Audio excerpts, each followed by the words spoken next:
Nope.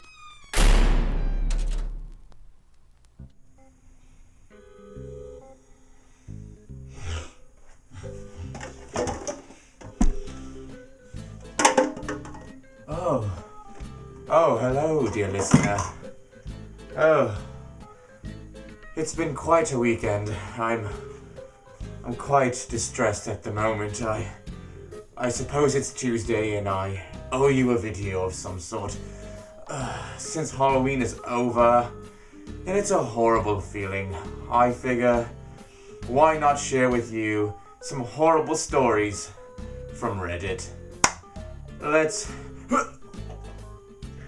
Without further ado, let's play the video.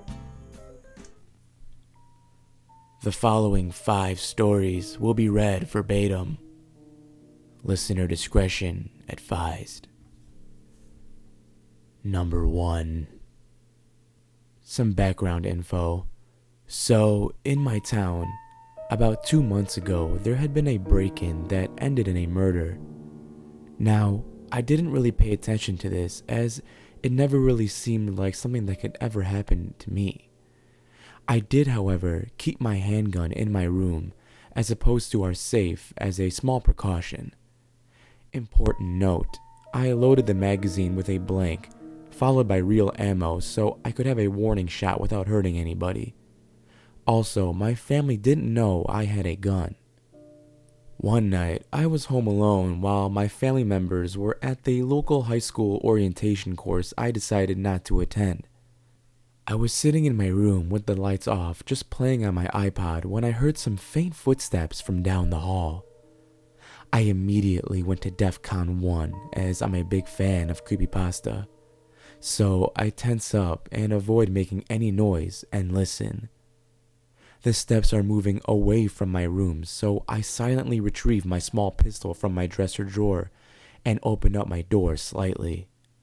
I look down the hall, and I see a huge man facing away from me with what appears to be a large knife that looks perfect for murdering. I stare at him and, mustering every last drop of testosterone I can, scream, "Get the out of my house, motherfucker, I have a gun." He turns around and I see he's wearing a freakish pig mask. He starts to walk towards me, building up speed, and I point the gun at him. He stopped and looked at me, but must have thought it was a fake because he started walking again. I had a long-ass hallway. So he's quickly coming up on me, and I go full pussy and jump back into my room and slam the door, locking it behind me. He starts banging at the door, and I'm thinking, fuck, I'm going to fucking die. Then I realize I still have my gun, and I start to shoot through my door, not even aiming. I fired 5 shots, and he started to curse and groan. Then I heard him running down the hall and out the front door. I'm too scared to do anything, so I just sit in my corner with my gun, watching the doors and windows, my phone in the kitchen, and there's no way in hell I'm leaving the room, so I just sit there for about an hour until my parents come home. They freaked out when they saw the blood trail in the hallway and the bullet holes in my door. After counting the holes in my wall outside my door, I only actually hit him once, and it was somewhere in the shoulder area.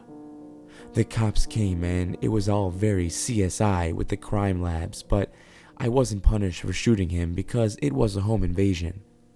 Of course, we moved immediately and I haven't seen Mr. Piggy since, even though I have acquired 2 more guns and consider myself ready to kill that bastard if he ever tries to come murder us again.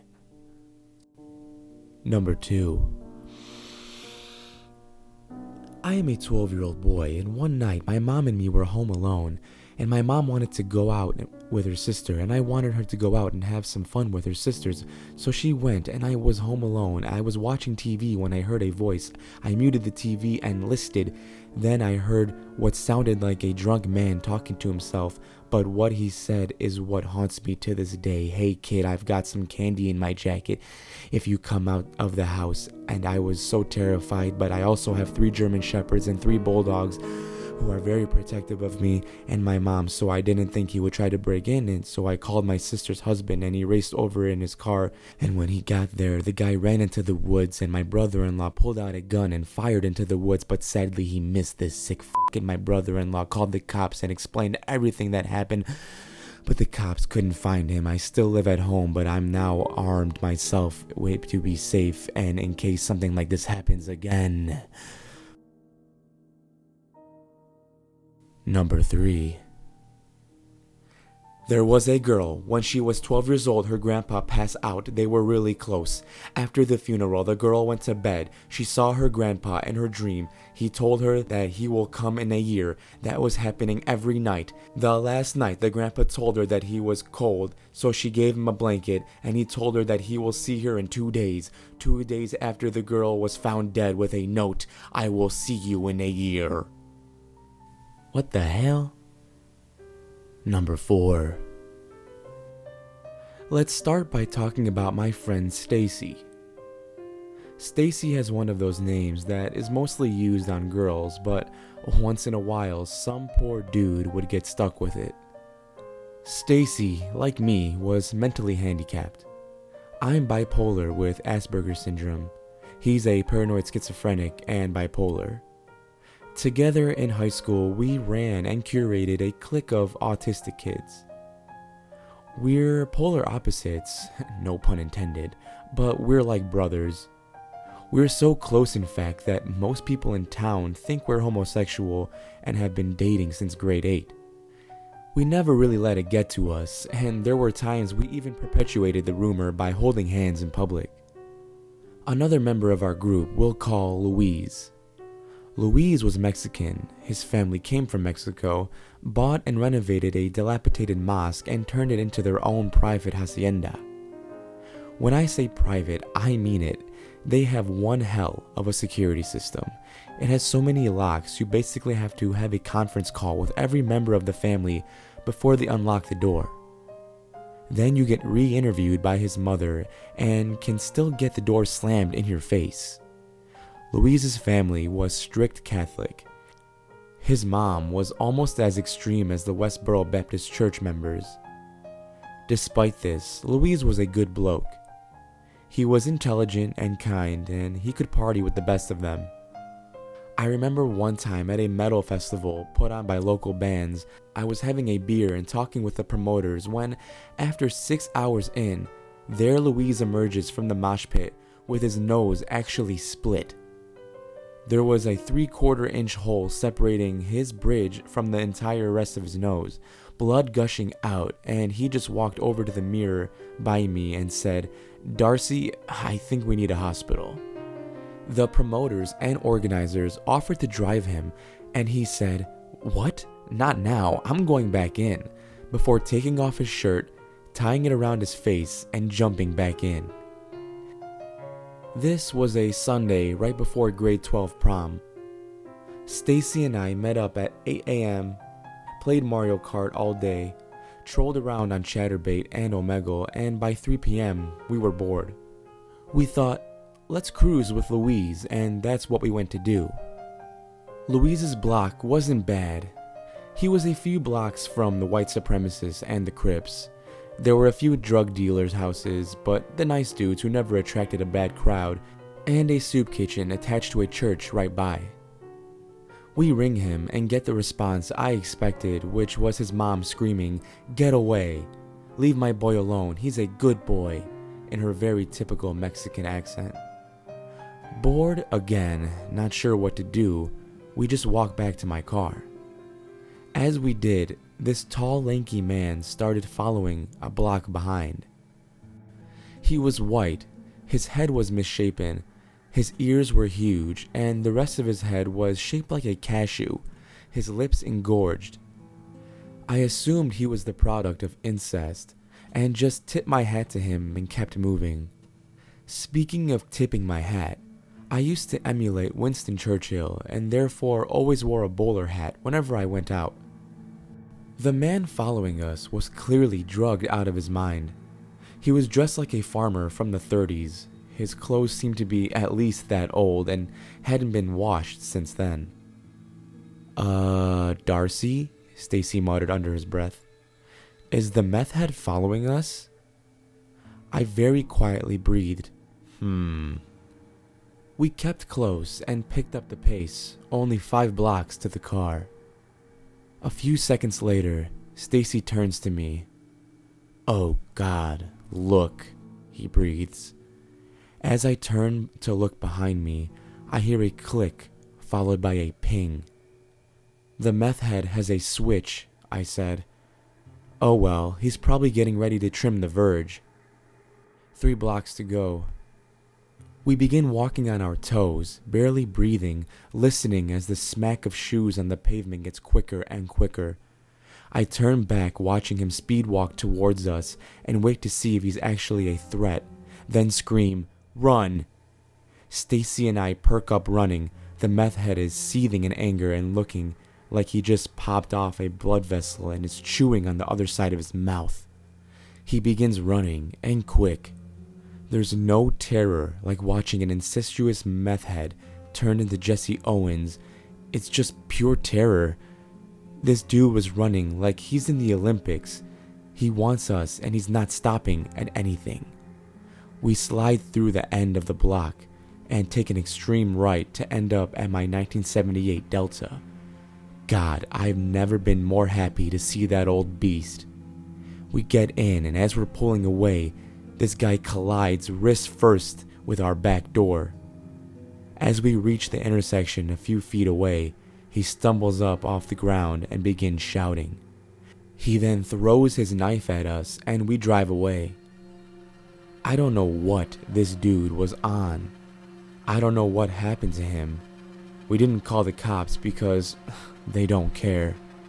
We just went to a local hipster cafe, got some food, and got back to Stacy's uncle's place to find that his brother had had some people over for a party.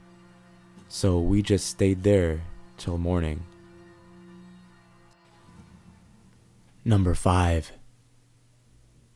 This happened about 2 weeks ago to me and my brother, and it is still freaking us out.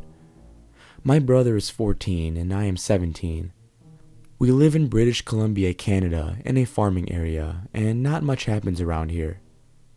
Anyway, we were messing around in our dad's office because he is an audiophile and has a shit ton of expensive ass equipment we mess around with when him and my mom are out of town. Total setup is probably around $30,000. At around 4 p.m., we heard little branches breaking outside and didn't think anything of it. Maybe it was a little raccoon? My brother was trying to play rap songs on the sound system but kept fucking up, so I took a little nap. At around 6, my brother violently wakes me up and says he hears someone laughing by the back porch. Side note, my brother is 6'4", 190 pounds of pure muscle, but is easily scared, and I am only 5'9", 140 pounds. So being the big bruh, I had to go and check it out. It was really creepy. It got louder and louder, and we started freaking the fuck out. We couldn't see the guy because of the garage blocking the view of any window. He grabbed a Thor Warhammer replica made out of steel. I panicked and picked up a 3-day-old plate of nachos with cheese stains running down it. Yes, I could have gotten a knife, but I am dumb. When we got out there, we saw nothing, ran back inside and called our parents, whom swiftly turned their car around and headed back home. 9 p.m. rolled around and we heard someone tapping on the door in a really fucked up way I can't describe. It was like he was molesting the door. My brother called 911 and we ran upstairs, but the area we live in has no surrounding community, really. It would have taken a while to get there. We ran into his room and pushed his clothes drawer in front of the door. After about 5 minutes of sweat, my brother was crying. Suddenly, boom, boom, boom was all we heard for the next 30 seconds. That fucker was trying to break in. The 911 dispatcher was still on the line and said they couldn't find the house.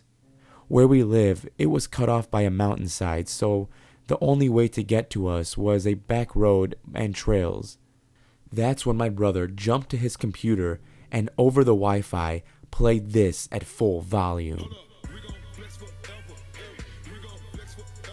It was the loudest beat drop I have ever heard, and the cops eventually heard it and found us, but it was too late. He was long gone. He got scared, I guess. It was clear. Slim Thug saved my life. Fast forward to last week, they found the same guy trying to break into another person's house, and they pinpointed it to our case with this weird-ass knocking technique. He was clinically insane and had walked out of a mental facility and found our house. The cops told us he heard SpongeBob playing on the TV and wanted to watch it with us. Thanks, Nickelodeon. Oh my god. Everybody, those stories were brutal and were very difficult to read through. If you think I exaggerated how badly they were written, check out the links in the description to see the original Reddit posts. Oh my gosh, what are they teaching our kids nowadays? I sure as hell can tell you it is not grammar. Well then, we made it. Until next week, please stay safe out there. I'll be seeing you in the next video.